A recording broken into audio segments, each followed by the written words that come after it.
Bonjour, merci d'être là pour la seconde émission de Radio Éveil Essence, la matinale.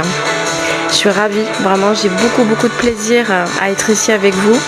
Et aujourd'hui, c'est Clarisse qui sera la modératrice de l'émission et qui fera en sorte que tout se passe bien et elle fera disparaître en un éclair tous ceux qui voudront mettre le why dans le chat. On s'est compris. Alors aujourd'hui,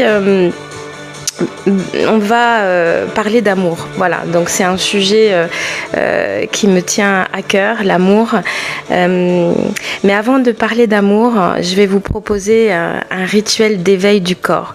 Parce que le corps, c'est quelqu'un qu'on a tendance à oublier, alors que notre corps, c'est lui qui nous porte toute l'année, toute la journée, qui reçoit toutes les émotions.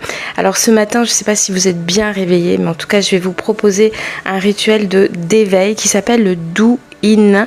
C'est un exercice de Qigong et qui fait beaucoup de bien. Alors le doing, c'est comme une onde en fait qu'on fait passer dans tout le corps. Je ne sais pas si vous connaissez, et ça permet de réveiller son énergie. Voilà, donc avant de commencer cet exercice, je vous invite tout simplement à dire dans votre tête ou tout haut, je suis là, je suis prête à vibrer. On va pratiquer ce petit rituel. Ce sont des arts doux et puissants qui sont issus des traditions asiatiques. Pour ceux qui ne connaissent pas du tout, on va expliquer un petit peu ce qui se passe quand on fait un do-in. Ça permet de relancer la circulation de l'énergie dans le corps et puis de stimuler les méridiens. Ça permet de débloquer toutes les tensions qui sont parfois invisibles mais qui sont bien présentes. Donc c'est vraiment intéressant de pratiquer ça le matin ou alors avant un rendez-vous aussi. Ça peut être bien pour se détendre et faire circuler l'énergie. Ok, vous êtes prêts? On y va? Alors, tout simplement, vous commencez par frotter vos mains l'une contre l'autre, doucement et puis de plus en plus vite, jusqu'à sentir une chaleur entre les paumes. C'est ce qu'on appelle le feu intérieur, votre chi. C'est l'énergie de vie, tout simplement. Et puis, avec le bout des doigts, vous tapotez tout doucement sur votre crâne, le sommet, de l'arrière des tempes, de l'arrière au devant du front. Vous tapez au niveau des tempes, comme si vous vouliez réveiller votre cerveau après un long rêve. Ensuite, vous descendez sur le visage, toujours en tapotant doucement, mais quand même, vous sentez bien les petits tapotages là sur votre visage, sur la nuque, les épaules, et puis vous descendez sur les bras jusqu'au bout des mains, à l'intérieur et à l'extérieur du bras. Et vous soufflez en même temps, c'est très important de ne pas bloquer votre respiration. Et au fur et à mesure des tapotages, vous inspirez et vous expirez. Laisse le souffle t'accompagner et souris. Même si c'est un petit peu difficile parfois de sourire le matin pour certaines personnes, là l'idée c'est vraiment de sourire soit à l'intérieur ou soit à l'extérieur tout en tapotant. Et maintenant, vous venez tapoter le haut du thorax, le plexus solaire, vous savez, juste en dessous là, entre les seins pour les femmes, avec ce soutien-gorge souvent qui nous compresse. Vous tapotez ici, là où ça bloque, là où ça retient. Vous respirez sans que tu sens que tu fais circuler en tapotant. Tu ressens, tu es à l'intérieur de ton corps. Tu continues à descendre jusqu'au ventre, les hanches, les cuisses. On tapote bien. On y va, on descend jusqu'aux chevilles, on remonte. Et surtout, vous n'oubliez pas l'arrière du corps aussi. Quand vous tapotez au niveau des reins, souvent les énergies restent bloquées ici. Donc on tapote bien, on y va. Un peu partout, on descend, on remonte et puis on pose les mains sur le bas du ventre et on respire. On sent, on gonfle le ventre sous les mains et vous expirez pour le faire dégonfler. Vous ressentez la chaleur et les picotements partout. C'est votre énergie vitale qui circule et le matin vous vous réveillez vraiment dans de bonnes conditions. Parfois, les énergies restent bloquées depuis quelques jours et là, vous avez tout débloqué. Vous êtes maintenant disponible. Cet exercice est vraiment une porte d'entrée vers soi. Il stimule les méridiens d'acupuncture pour ceux qui connaissent. Il libère les stagnations. Vous savez, le mot stagner, on n'aime pas les choses qui stagnent. Il faut faire circuler le flux. Il réveille ton énergie nerveuse en douceur. Il dit à ton corps, je suis là, je t'écoute.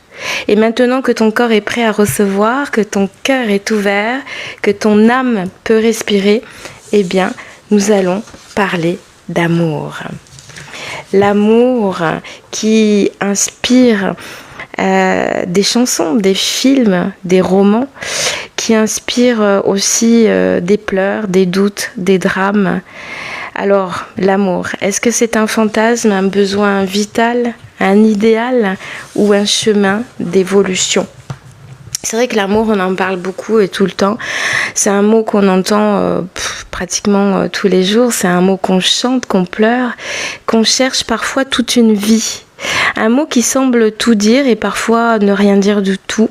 C'est un mot qui fait rêver, qui fait vendre aussi.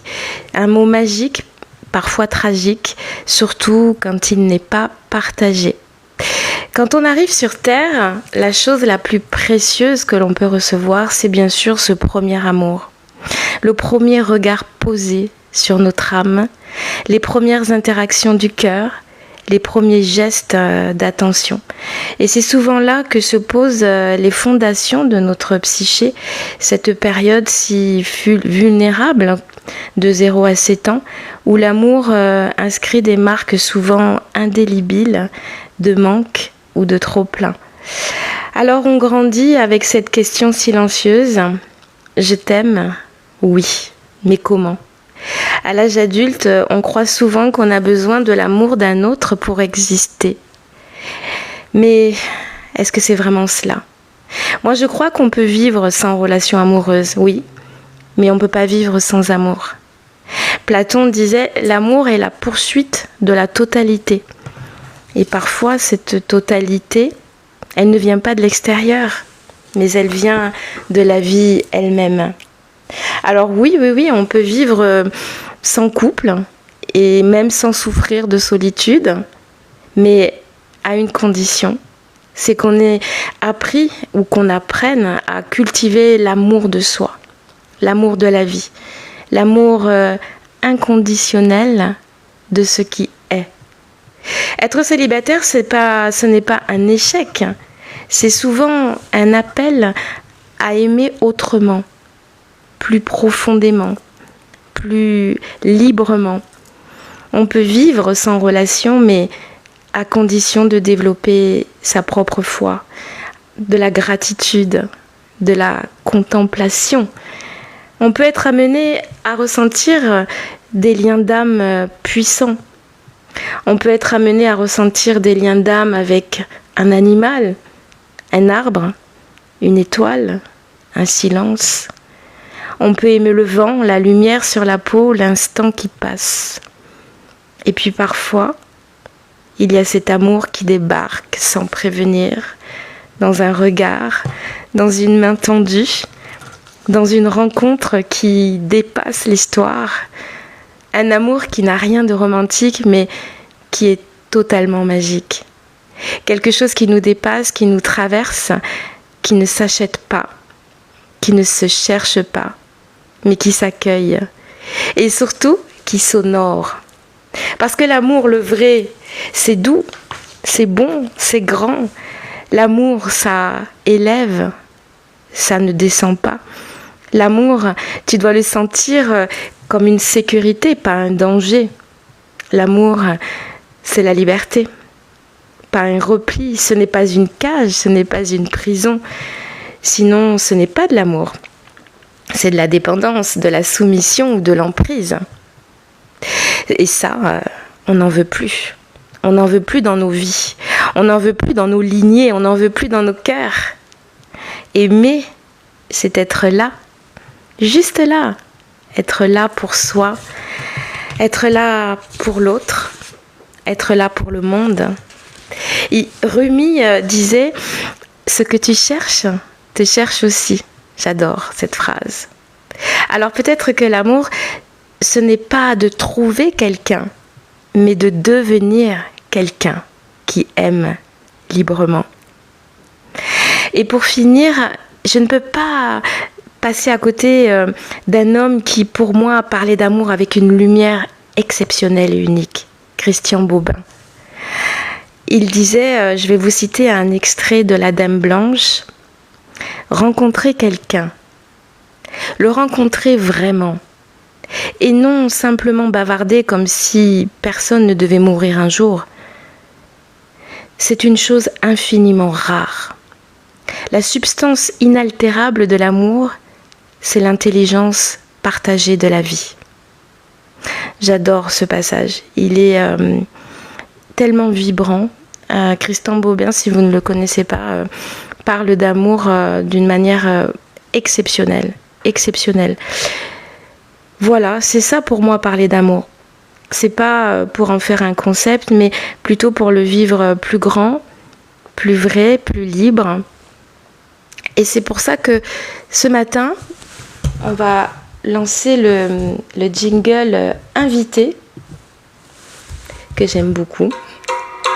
Aujourd'hui, on a invité Paulette, qui va nous parler d'amour aussi. D'amour dans le couple. L'amour dans le couple mixte. Alors, je crois que Paulette est connectée. Elle nous dira ou pas son prénom si elle le souhaite. J'ai la joie d'accueillir Paulette qui vit une belle histoire d'amour et de culture. Elle est mariée à un Marocain, ils sont parents et leur couple incarne la richesse de la différence. Alors Paulette, merci d'être là ce matin avec moi. Est-ce que tu peux nous raconter ton histoire? Donc tu peux dire mon prénom. Ok, donc c'est Ingrid, donc je vais te faire monter tout de suite. Je t'envoie l'invitation. Hop. Alors, hop, Paulette, donc qui est Ingrid. Allô? Est-ce que tu... J'entends pas ta voix. Allô? Ingrid, tu es là? Ah, il y a un petit souci, voilà, j'aime bien le direct pour ça. Allô? Qui s'était branché sur mon casque. Ah, yes! Salut Ingrid, merci d'être là. Alors moi, c'est Edwige. Edwige.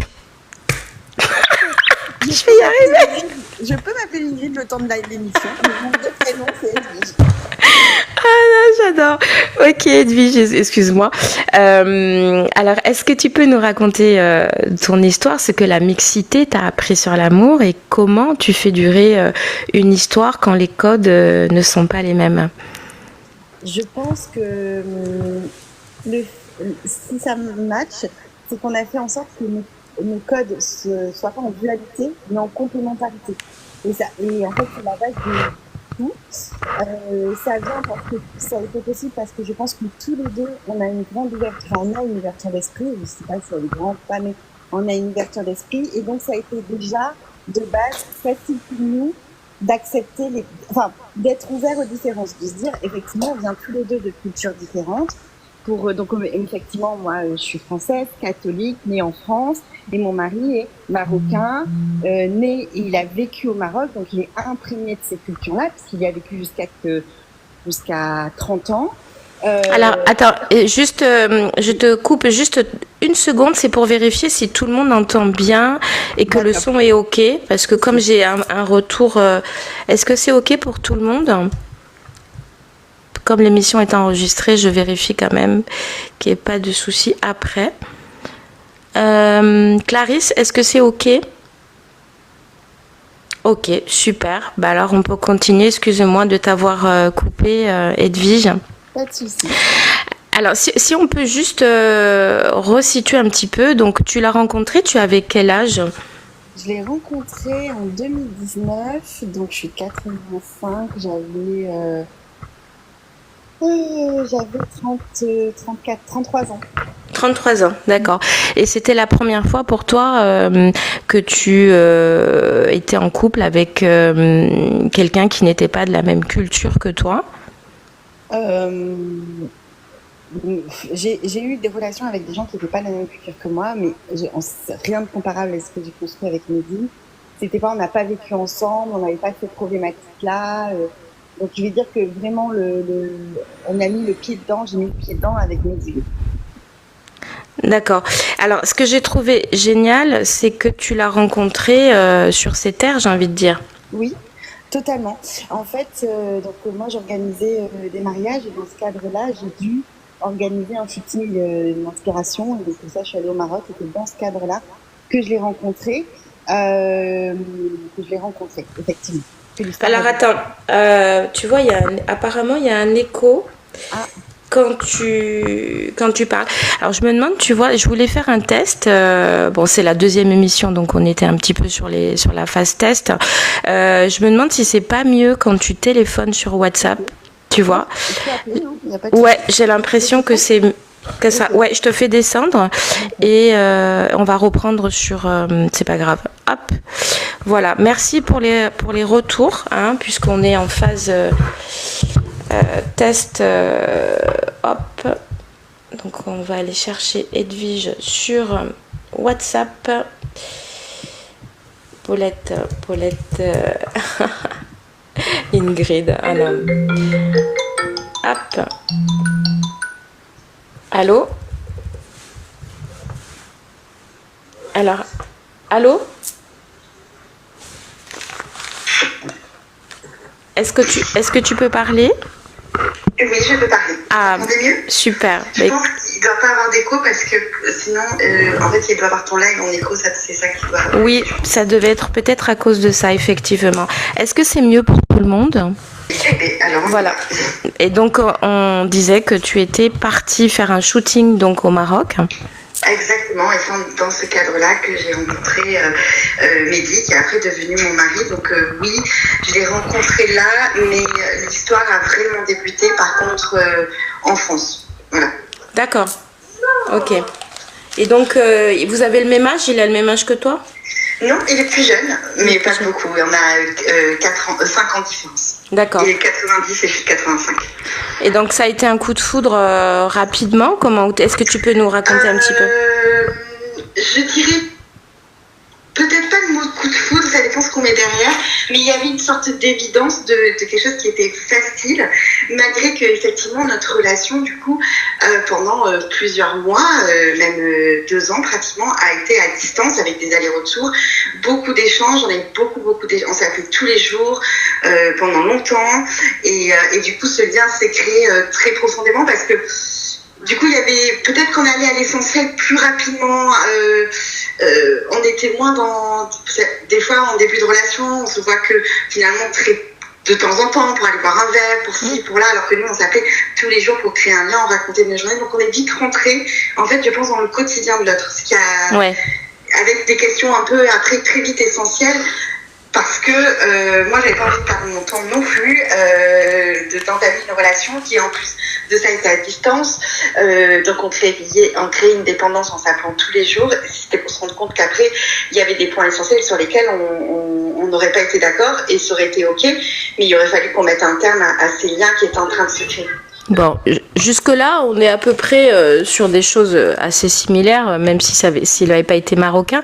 Est-ce qu'il y a eu très rapidement, des choses qui se sont un peu entrechoquées de par justement la culture? Est-ce qu'il y a des choses qui t'ont étonné? Est-ce que, voilà, ou pas du tout? Non. Honnêtement, non. Alors, il faut savoir quand même que moi, je vais au Maroc depuis des années. Donc, c'est une culture quand même, je suis pas tombée sur une culture que je découvrais. Donc, je pense que ça a joué aussi. Et en fait, j'ai pas été choquée parce que j'étais prête à tout entendre, mais j'avais mes limites.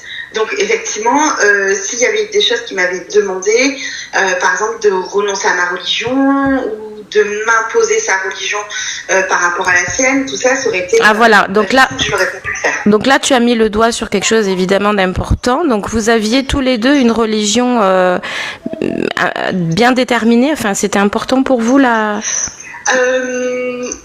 Alors, lui, je dirais que en fait au Maroc, ils apprennent la religion à l'école, donc c'est une partie intégrante de leur éducation. Et c'est un État, il faut pas oublier que c'est un État religieux, contrairement à nous. Donc la religion est dans le quotidien. Donc lui, je dirais que c'était plus marqué chez lui dans ses habitudes, bien qu'il n'est pas ultra pratiquant. Moi, c'est plus, je vais pas à la messe tous les dimanches, je prie pas, la religion fait pas partie intégrante de ma Arthur, s'il te plaît. Fait partie intégrante de mon quotidien. En revanche, je crois profondément en Dieu. D'accord. Et oula, il y a beaucoup de bruit là. Oui, pardon, désolée. Et donc, il y a un autre sujet qui fait souvent problème dans les couples mixtes, c'est la famille. Comment vos familles ont accepté l'idée Alors moi, très bien. Attends, deux secondes. Ouais. 2 secondes. Ouais. Arthur, tu vas voir papa, je lui dis que là, j'avais une émission. J'en ai pas pour longtemps. Arthur, il est pas OK avec l'émission, Arthur. Oui, non, il est pas OK. Il a 3 ans. Tiens, donne Arthur, je vais te la préparer pendant que je prépare l'émission. Voilà.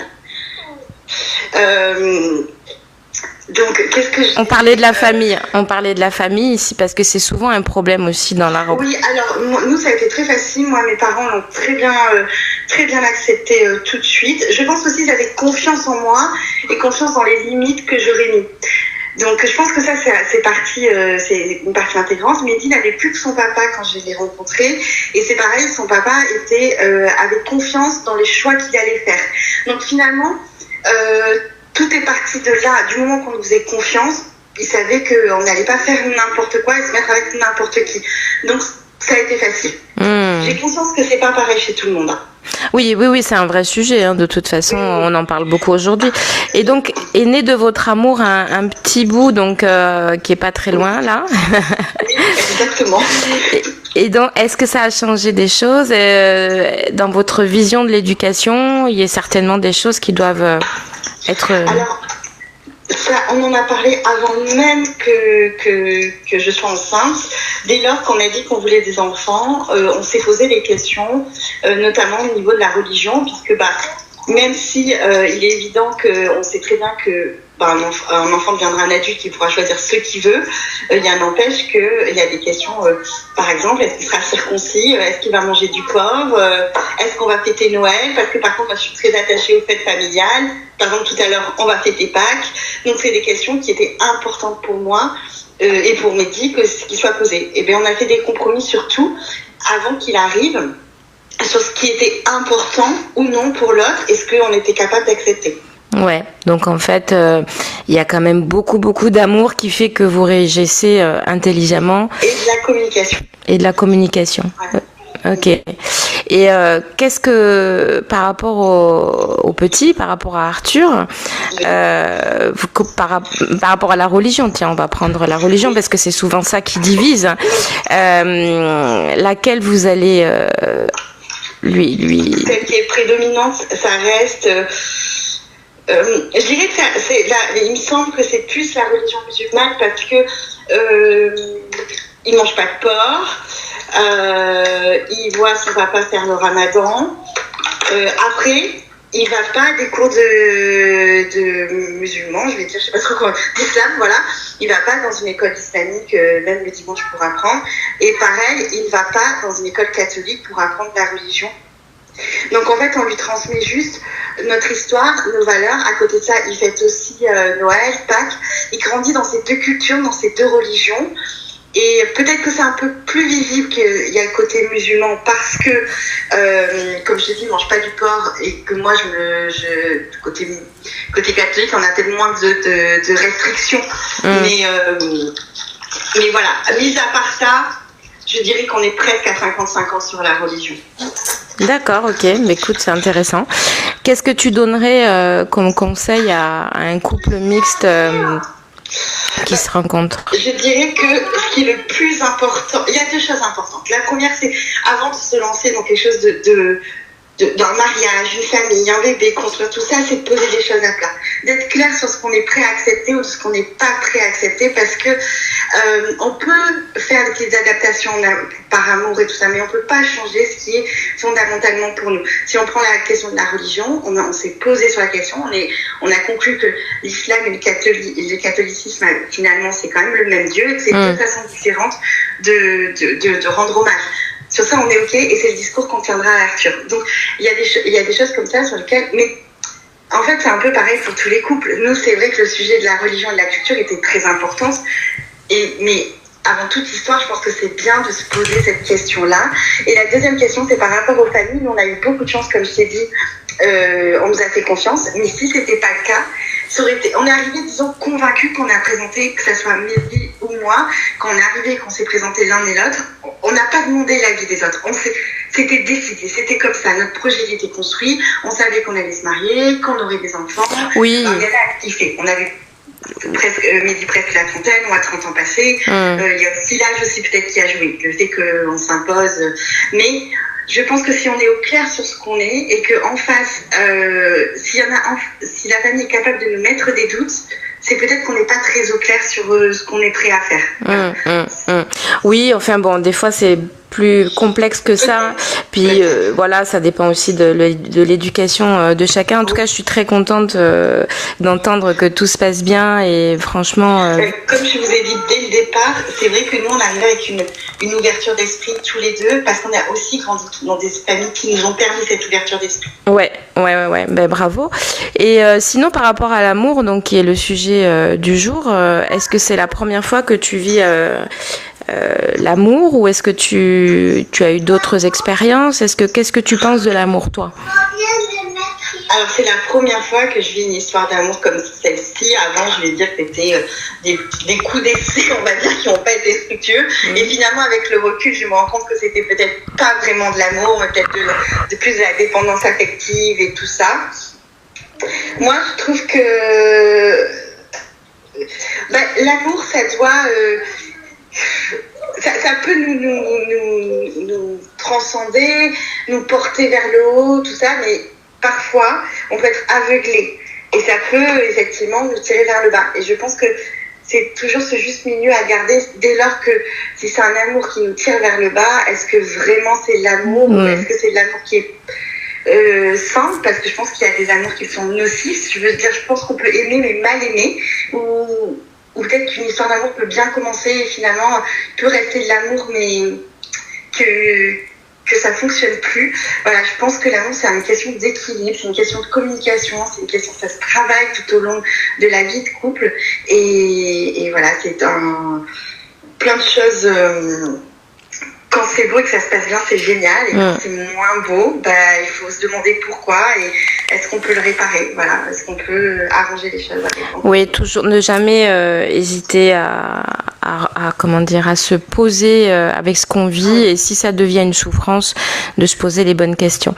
Ça, c'est sûr. L'amour, ça doit rester doux et nous tirer vers le haut et pas vers le bas. Tout à fait. Je pense qu'il peut y avoir des épreuves dans une vie de couple. Et bien sûr. Être marié, c'est aussi ça, accepter ses épreuves et les passer ensemble. Mais c'est un peu comme ce que je disais tout à l'heure, c'est se demander jusqu'à notre point limite, il est où en fait. C'est ça. Et il est dépassé, il est dépassé. Et des fois, l'amour ne suffit plus. Ça, j'en suis. Alors moi, je l'ai pas testé, mais je l'ai vu autour de moi. Des fois, on peut s'aimer énormément et pourtant, que l'histoire doit se finir pour le bien de chacun. Et c'est aussi ça, aussi des fois, aimer, se dire. Là, on va partir avant de se faire trop de mal, en fait. C'est ça. C'est aussi important.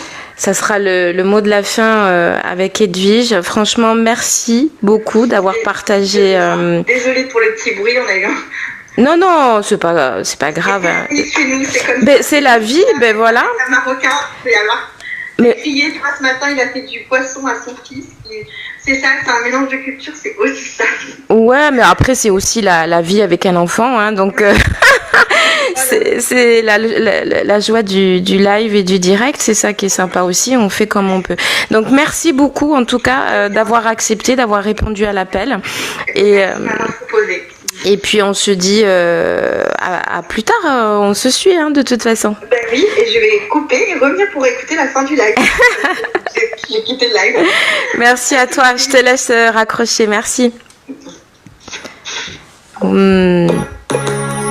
Merci Edwige et pas Ingrid pour ce partage et longue vie à leur couple. Eh bien, avant de passer à la deuxième invitée aujourd'hui, qui s'appelle Karine et qui attend dans les backstage, on va parler de la voix de l'ange. Je vais vous partager aujourd'hui votre mantra du jour, donc avec l'oracle de la voix de l'ange. Donc le mantra aujourd'hui, pour ceux qui écoutent, attention, roulement de tambour. Je vous rappelle qu'il y a 77 cartes. Hop. Alors aujourd'hui votre mantra, oh bah c'est marrant, c'est la carte 77 justement, oh bah ça c'est drôle, il y a 77 cartes et j'ai tiré la 77e, donc je prends soin de mon espace intérieur comme de ma maison. L'exercice, range ou nettoie un petit espace chez toi en pleine conscience en te disant que tu fais aussi de la place dans ton esprit. Alors c'est intéressant parce que souvent les personnes me disaient oui, je t'écoute en faisant du ménage. Donc on sait très bien comment le ménage peut être parfois très méditatif. Et c'est vrai que quand on vit dans un bazar extérieur, c'est souvent quand on vit un bazar intérieur. Hein, tout est lié. Hein. Donc c'est hyper important effectivement de faire de la place dedans comme dehors et de respirer, de nettoyer, d'ouvrir. De laisser circuler. Voilà pour la voix de l'ange aujourd'hui. Maintenant, je vais donc accueillir Karine. Karine qui va nous parler aussi d'amour, mais l'amour de notre corps, aimer son corps en transformation. La préménopause, c'est aussi l'amour de soi. Donc, ancienne coach sportive, devenue accompagnante sur la préménopause et les transformations féminines. Karine, voilà, merci d'être là. Donc, je vais t'appeler, toi aussi, là, dans quelques secondes. Je me connecte à toi. Alors, Karine, ou tu peux aussi appeler hein, si tu es plus rapide que moi. Ah, ça y est, je t'ai. Hop.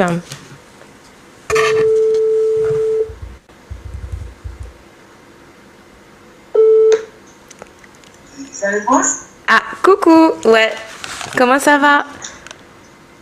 Je t'entends très loin. Ah, mince. Alors, là, c'est mieux, là? Oui, c'est super. Bon, est-ce que tout le monde entend bien Karine? On vérifie toujours avec Clarisse, qui est notre modératrice du jour. Est-ce que c'est OK? Alors, on va essayer de limiter les petits bruits derrière, Karine, si tu veux bien, parce que c'est vrai qu'on entend tout. Parce que je disais qu'on entendait tout. Même si tu pètes, on va t'entendre. Hein. Et je dis pas ça par hasard parce que on va. Alors, Karine, est-ce que tu peux nous dire comment on réconcilie son corps, son âge, son désir avec l'amour de soi et des autres? Que signifie aimer quand on ne se sent plus désirable? Alors, je te lance plein de questions, mais bien sûr, tu vas prendre ton temps. Quand on change intérieurement, physiquement, énergétiquement, comment fait-on pour continuer de s'aimer, de s'accepter? Qui tu es, Karine? Est-ce que tu peux nous donner un petit peu ton background et nous dire ce que tu proposes au monde aujourd'hui? Oui, déjà je te remercie énormément de m'avoir invitée et je suis tellement ravie de participer à cette émission sur l'amour parce que c'est vrai que finalement j'ai l'impression que en choisissant ce thème, d'abord c'est surtout la périménopause, ça m'est tombé dessus. C'était pas un sujet sur lequel je pensais parler un jour, mais donc ça fait 20 ans que j'étais coach sportive Et donc, à partir de 47 ans, j'ai commencé à sentir des changements dans mon corps que je n'ai pas mis de mots dessus. Mais je sentais intérieurement quelque chose. Déjà, mon corps a changé. J'ai commencé à prendre des kilos alors que mon poids est stable depuis des années. À partir de quel âge comme tu as ressenti cette... 47 ans. D'accord. Mais je n'ai pas mis de mots dessus à 47 ans. C'est au fil de mes recherches, quand je ne comprenais pas ce qui se passait, j'ai cette prise de poids inexpliquée, cette irritabilité vraiment qui pouvait aller jusqu'à la rage, alors que je suis quelqu'un de tranquille. J'ai à un moment donné aussi cette perte de mémoire, ce bug, ce brouillard mental qui m'a fait penser aussi que j'avais Alzheimer. Je suis passée par tous les états où je me posais des questions sur de graves maladies. Et donc là, j'ai commencé à faire des recherches parce que je n'ai pas eu des réponses avec les médecins. Mais c'était des symptômes aussi forts que ça D'accord, ok. Pour ma part, très très fort, parce que là c'est pareil, toutes les femmes ont des symptômes, ont des intensités différentes, et on a chacun nos symptômes, on n'a pas toutes les mêmes. Moi, c'était très fort et ça m'a fait peur, en fait. J'ai eu peur. C'est pour ça que j'ai fait toutes ces recherches et ces recherches.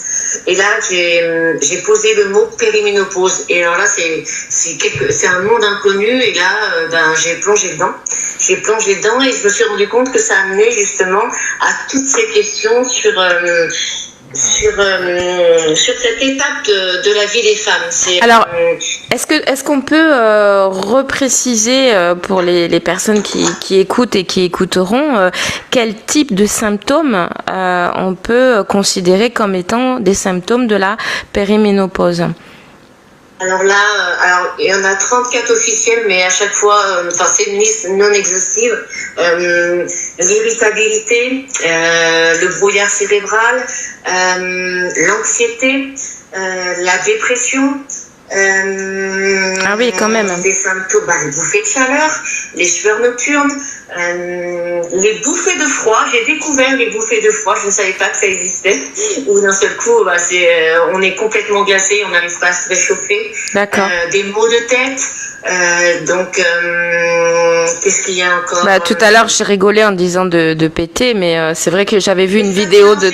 Oui, ouais, voilà. De ça, parce qu'effectivement, il y a tous ces problèmes d'inflammation avec les problèmes digestifs, les ballonnements, donc les gonflements.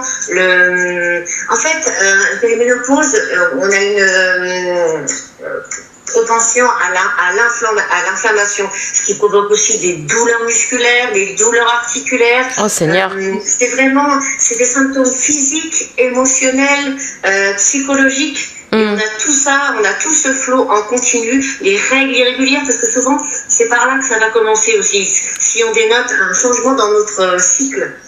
Moi, d'accord. J'étais quelqu'un qui avait un cycle très réglé, c'est le cas de dire. Voilà, c'était très. Je savais exactement le jour où j'allais avoir mes règles. Et là, dans ce coup, j'ai commencé à avoir des retards. Et après aussi le flux qui change. Tout ça. Alors, est-ce que. En fait. Est-ce que tu peux, est-ce qu'on peut savoir pourquoi il y a tout ça? Qu'est-ce qui se passe dans le corps?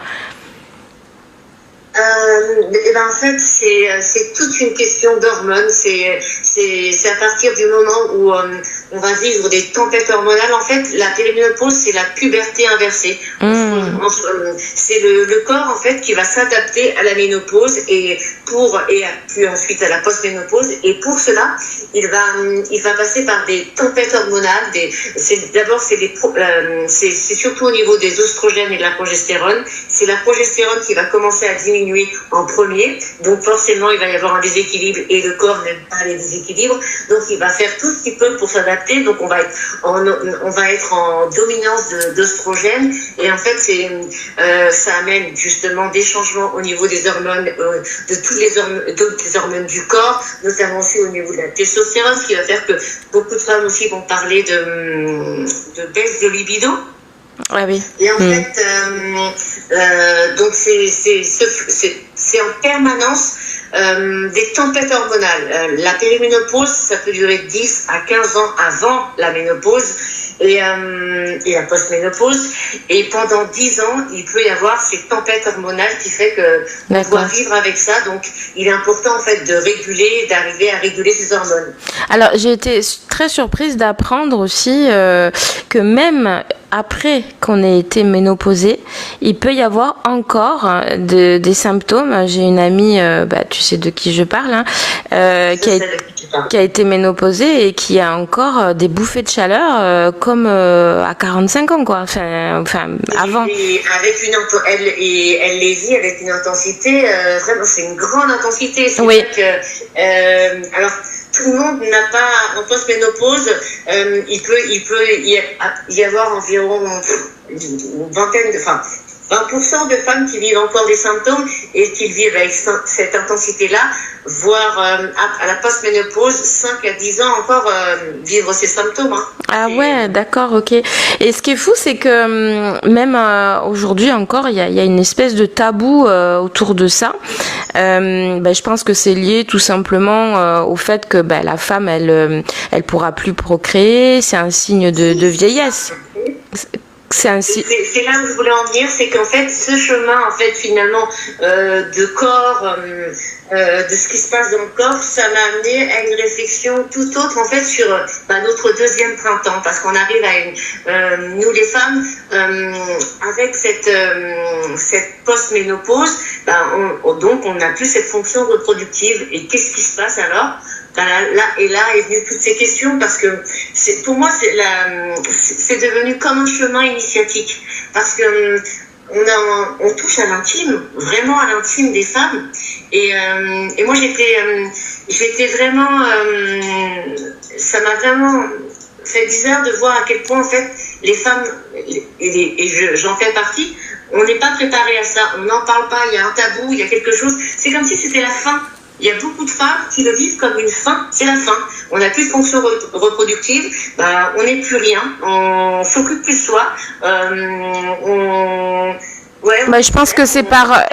Pourquoi les femmes elles disent, j'entends des femmes dire, c'est la vie, c'est comme ça. Moi je suis pas d'accord, c'est la vie, ça je suis complètement d'accord, mais il y a toute autre chose qui peut naître de ça. Parce que justement, c'est justement là que peut-être on va commencer avec tous ces symptômes, justement. Moi, c'est ce que je préconise aux femmes, c'est là, c'est le moment de s'écouter, d'écouter son corps, de voir tout ce qui se passe, de le noter. À partir de là, on va donc commencer, pour certaines, parce que peut-être d'autres le font aussi, mais à prendre soin de soi. Parce que là, c'est primordial, parce que sinon, la qualité de vie, ça impacte beaucoup la vie des femmes, la ménopause, de par tous ces symptômes, de partout. Oui, puis c'est souvent un âge aussi, comme tu le disais tout à l'heure, où la peau, elle change, il y a des kilos qui arrivent, donc l'image de soi... On se reconnaît plus. Oui, voilà. C'est aussi un chemin d'acceptation de soi, avec ce nouveau corps. Parce que le corps ne réagit plus pareil, plus de la même façon, effectivement, avec cette sécheresse qui se passe dans le corps, même des sécheresses vaginales, il y a tout dans le corps change. Donc là, on est amené, quand on se regarde, on peut avoir un regard différent sur qui on est. Alors attends, Karine, je vais attends, Karine. C'est comme. Karine, tu m'entends? C'est une transformation. Allô, tu m'entends? Oui. D'accord. Donc je vais demander dans le chat s'il y a des personnes qui ont des questions à poser sur le sujet, qu'elles n'hésitent pas à poser leurs questions et que tu feras un plaisir d'y répondre. Parce que c'est quand même un sujet, oui, faut bien le dire, c'est quand même un sujet tabou qui dérange un peu. Il n'est pas du tout accompagné dans la société. Non, c'est ça. Et on est vraiment seul par rapport à ça. Et surtout, ce que j'ai noté et ce qui moi, m'effraie, c'est le fait que les professionnels de santé ne s'intéressent pas du tout à ça et nous laissent avec nos inquiétudes. Alors, il y a une question. Il y a une question dans le. Ça affligeant. Il y a une question dans le chat, Karine. Est-ce que c'est un état qui reste toute la fin de la vie de la femme? Oui, voilà, et ça c'est ce que j'ai découvert moi aussi à travers cette expérience, c'est que oui, en fait, la périménopause, c'est avant la ménopause. Si je peux faire juste un petit peu en 3 secondes, c'est 10 à 15 ans avant la ménopause. Et en fait, la ménopause, nous on dit tout le temps qu'on est ménopausé, mais on est post-ménopausé. La ménopause, c'est l'arrêt consécutif des règles pendant 12 mois. Et on passe directement en post-ménopause, et ça, c'est jusqu'à la fin de la vie, oui. Ça veut dire quoi, c'est jusqu'à la fin de la vie? Ça veut dire quoi? Ça veut dire que à partir du moment où on est post-ménopausé, on va va plus avoir nos règles, et on va être dans l'état, tout ce que le corps cette mise en place du corps va durer jusqu'à la fin de notre vie. On va être toujours dans le même état. Donc c'est pour ça que. Oui, mais attention, parce que ça veut pas dire qu'on a des symptômes dérangeants, inconfortables, etc. Non, parce que là, tu dépeins un truc, on a l'impression que tu vois qu'on va finir notre vie dans un état. On retrouve de la libido, on retrouve, tu vois. Il faut dire que. Dans lequel on va être jusqu'à la fin de notre vie, c'est la post-ménopause.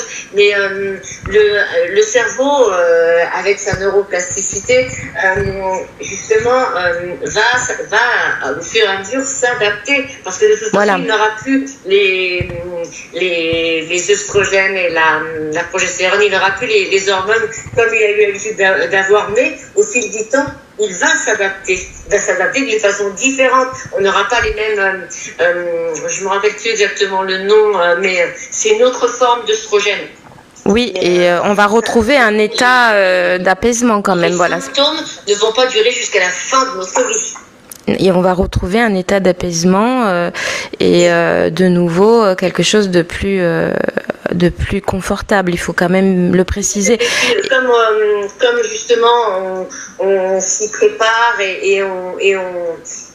moi j'aime bien aussi associer des plantes, parce que les plantes elles nous aident énormément. Moi j'ai choisi de pas prendre de traitement hormonal de substitution, donc je m'aide avec des plantes. D'accord. Alors après il faut aussi quand même remarquer que c'est plus ou moins fort selon les femmes, d'accord. Tout le monde ne passe pas par des tempêtes hormonales de fou, heureusement. Moi c'est dans mon cas personnel, c'est vrai que j'ai beaucoup souffert, le mot il est un peu exagéré, mais les bouffées de chaleur, c'est vrai que c'est inconfortable, faut bien le dire, ça vous prend n'importe où, n'importe comment. Pendant 1 an, j'ai retiré mon pull régulièrement et ma fille se moquait de moi. Je lui disais, il fait chaud, non? Elle me disait, non, il fait pas chaud, maman. C'est vrai que c'est pénible. Mais hormis ça, je peux pas dire avoir souffert tellement de la préménopause. Maintenant, ça dépend aussi des règles qu'on a eues, ça dépend comment elles sont arrivées, ça dépend aussi ça dépend de qui on est aussi, voilà. Ouais. On n'a pas toutes les mêmes. Ouais, c'est ça. On n'est pas égal.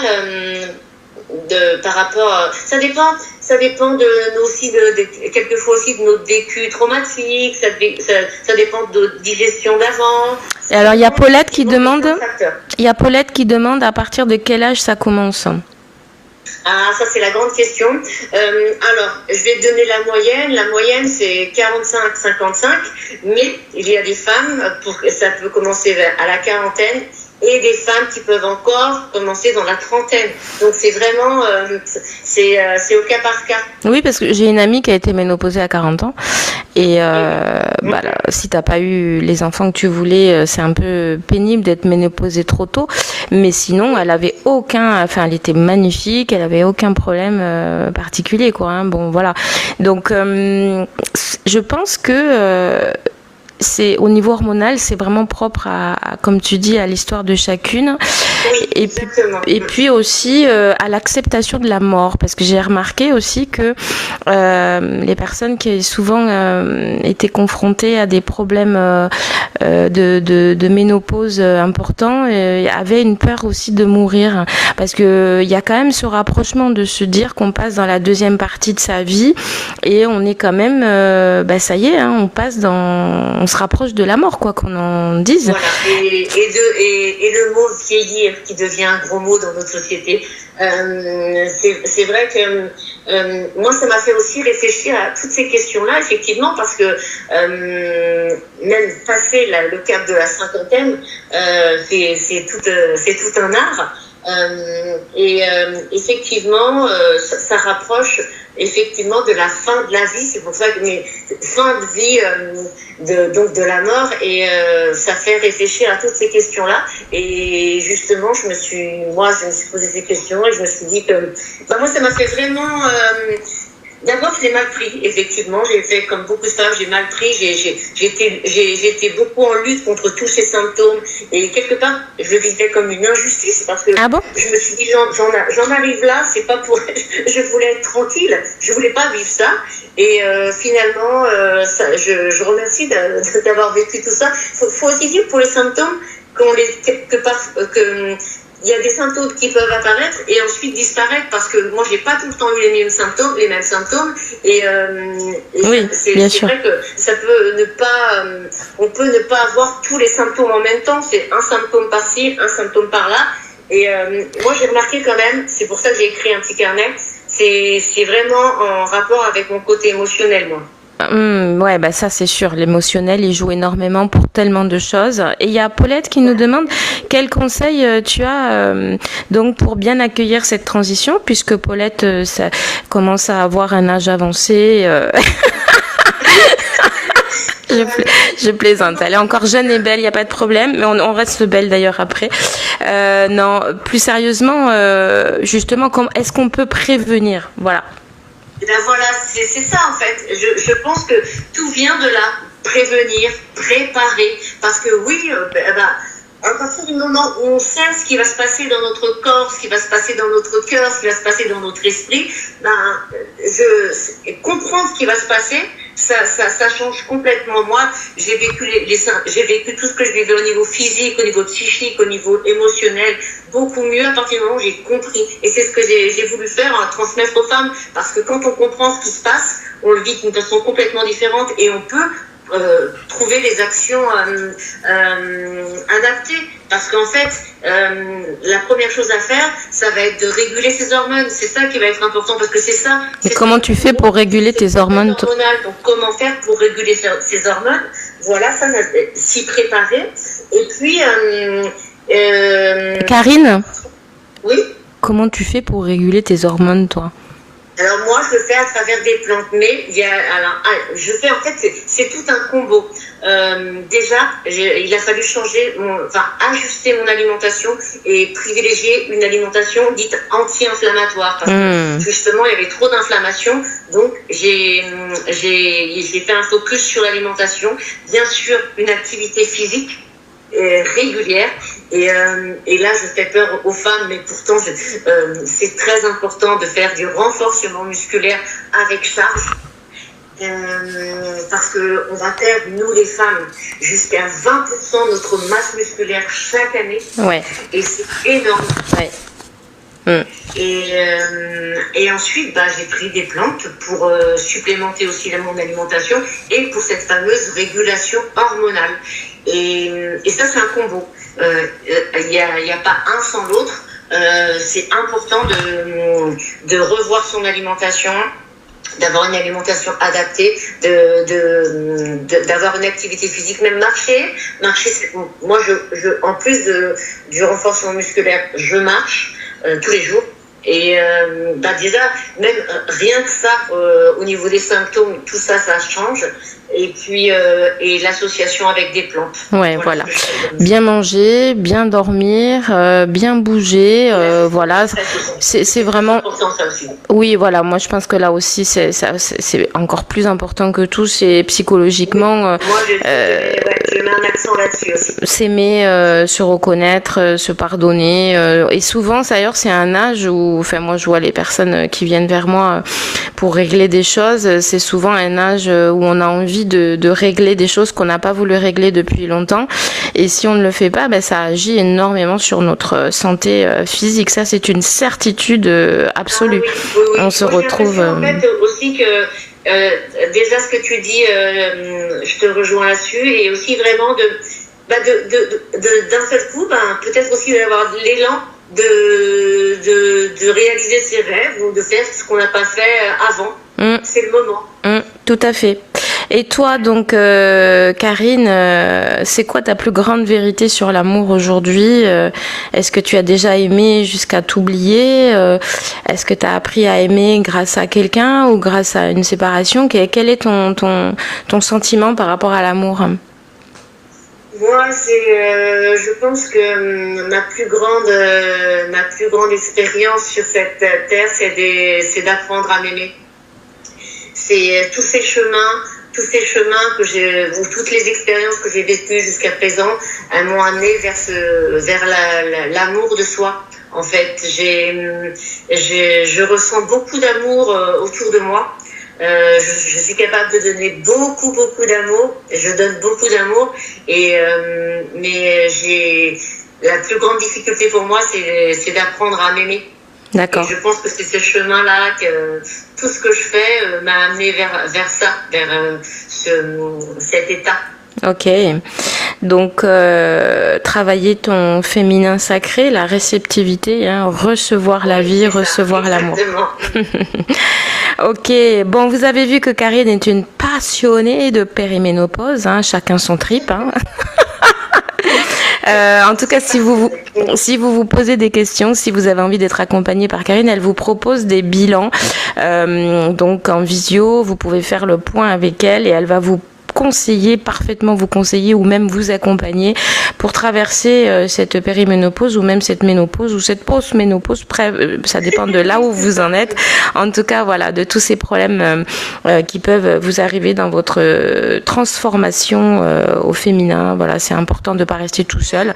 Donc, si vous vous posez des questions, allez vous abonner au compte de Karine. Elle est très drôle. En plus, elle fait des super vidéos pour parler de ça. Donc, c'est ton nom de... Tu es dans le chat là Là, je ne suis plus parce que du coup, je me suis déconnectée, mais c'est Ménopause Power. De toute façon, tu vas te reconnecter avant la fin de l'émission. Oui, et s'il y en a qui veulent s'abonner à toi, ils le feront. De toute façon, déjà, merci. Je te remercie d'avoir été là. J'ai passé un super moment. Merci beaucoup. Bon, génial. Je te fais un bisou, Karine, et puis on se retrouve plus tard. Ok, ciao. Hop, voilà. Donc merci pour toutes ces explications. C'est des sujets qui sont pas faciles et qu'on connaît pas forcément bien. Voilà, on arrive au terme de cette émission. Alors s'il y a des questions dans le chat, n'hésitez pas. On est là pour ça, pour répondre aux questions. En tout cas, ce qui est sûr, c'est que pour les questions pratiques, le replay de cette émission sera disponible sur YouTube et Spotify dès ce soir. Tu peux t'y abonner et écouter l'onde, même en marchant, en cuisinant ou en respirant. Demain, je te retrouve à 9h pour parler de spiritualité. Je vais aborder le sujet de l'intelligence spirituelle. On va parler de la chasse aux sorcières, on va parler de pourquoi on n'ose pas assumer sa spiritualité. Donc c'est un sujet passionnant aussi, enfin en tout cas moi qui me passionne. Voilà, donc si vous voulez parler de ça, poser des questions, vous pouvez me retrouver demain à partir de 9h et puis vous pourrez prendre la parole en téléphonant. Merci pour votre présence, pour vos partages. L'amour n'est pas toujours doux, mais il est toujours un chemin. Et tu mérites de l'emprunter à ton rythme et avec dignité. Voilà, ça sera le mot de la fin autour de l'amour. Je vous remercie beaucoup. Prenez soin de vous et je vous dis à demain pour une nouvelle émission de Éveil Essence. Bye bye.